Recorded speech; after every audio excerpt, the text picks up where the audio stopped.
खुलुमबाय दिनैनि Bodoland इंखं television studio हलाव आं मलेन बसुमतारी दिनैनि फुंबिलिनि गायगाय रादाबफोराव दं। गसाइगावनि थेलिफारायाव आरोबाव गंसे टोल गेट आख्रासुनि अजद। महाराष्ट्रआव फुख्रियाव गलांनानै नखरसेनिनो साबानि जिउ खहा। कक्राझारनि उनाव आरोबाव कामरुपनि गरैमारियाव जिनाहारि दायनिगिरिखौ पुलिसा हमबाय। दिल्लीयाव दुथांफोरनि फायारिं खालामनायाव सासे गोब्राब जोखोम। हाग्रामानि आखायाव 26-27 सा एमसिएलए दं नब कुमार सरनिया। दानिया फैदो आबुं रादाबाव।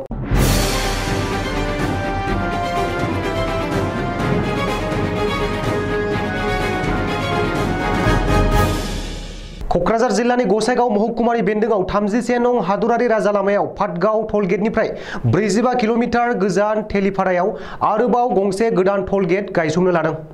भारत सरकारनि हाइवे अथरिटिया बे 45 किल'मिटार जानथायाव टोल गेट गायसंनो लानायखौ आथिखालाव आख्रासुआ अजद दैखांदों।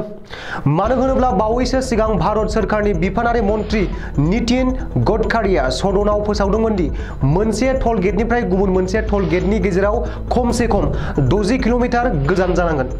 नाथाय पाटगावनि टोल गेट आरो दानि गोदानै गायसंनो लानाय थेलिफारानि टोल गेटनि गेजेराव 45 किल'मिटार गोजानल' जायो होननानै आख्रासुनि गाहाय नेहाथारि सुनाधर रायआ खौरांगिरिनि सिगाङाव फोरमायदों। बेखायनो आख्रासुआ बेनि बेरेखायै गोख्रोङै गसंथेगोन होननानै सुनाधर रायआ बुंबावदों। मोनसे दुखुनांथाव जाथाय नखरसेनिनो साबा सुबुंफोरा खरसे फुख्रियाव गलांना जिउ खहा जादों। सुनिबारखालि बेलासिनि 2 रिंगासो समाव महाराष्ट्रनि डम्बिवली ओनसोलनि नखरसेनि सासे आइजोआ गावनि उन्दै गथ'खौ लानानै फुख्रियाव जि सुहैनो थांनायावनो उन्दै गथ'साया हारसिङै थाबायलांना गोथौ फुख्रियाव गलांनाङो। गथ'खौ बासायनो थांनानै बिमायाबो गोथौ फुख्रियाव गलाङो। बेनि उनाव नखरनि बयबो गथ' आरो बिमाखौ बासायनो थांनानै नखरनि गासै साबा सुबुंफोरा फुख्रियावनो गोदोनानै जिउ गोमायो। जाथायनि बागै ओनसोलनि सुबुंफोरा गोथौ दुखु मोननाय फोरमायनायजों लोगोसे पुलिस बिफाननो मिथिहोहरनानै गोथौ फुख्रियाव गलांनाय नखरनि साबा सुबुंफोरखौ बोखांनो हायो। दायो जिउ गोमानाय साबा सुबुंफोरखौ पस्टमर्टेमनि थाखाय देहा फाहामसालियाव थिसनथाय हरबाय होननानै मिथिनाय जादों।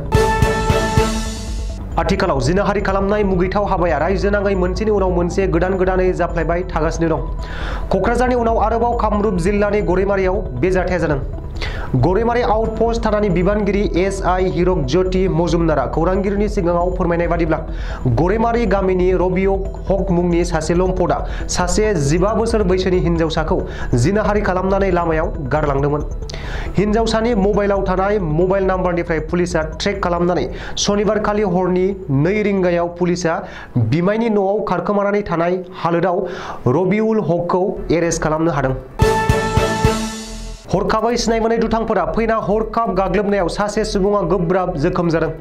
दिल्ली सुभाषनगर ओनसोलाव माखासे सिनाय मोनै दुथांफोरा हरखाबै फैनानै 20 खेब गुलि फायारिं खालामनांदों। दुथांफोरनि बे गुलि फायारिं खालामनायाव नांजाना दाय गैयै सासे सुबुङा गोब्राब जोखोम जादों।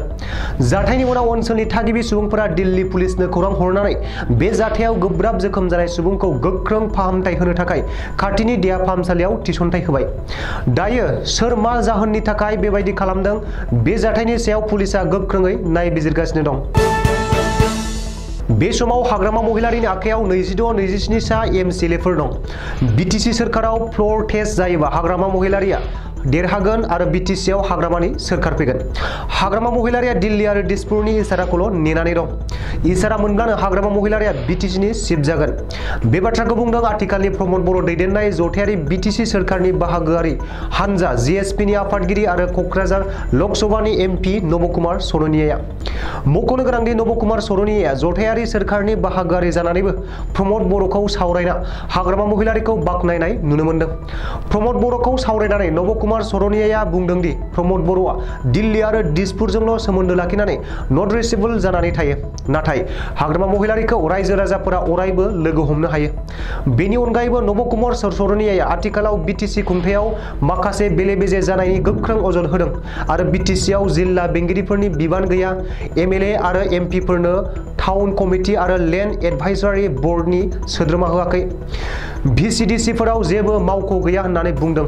बबेखानि जिएसपिआ आथिखालाव बिटिसि सोरखारनि बाहागोआरिब्लाबो गेजेरावनो आरो उदां थासारियाव थागोन होननानैबो एमपि नब कुमार सरनियाया बुंदों। दिनैनि रादाबा एसेनोसै, गोजोन्थों।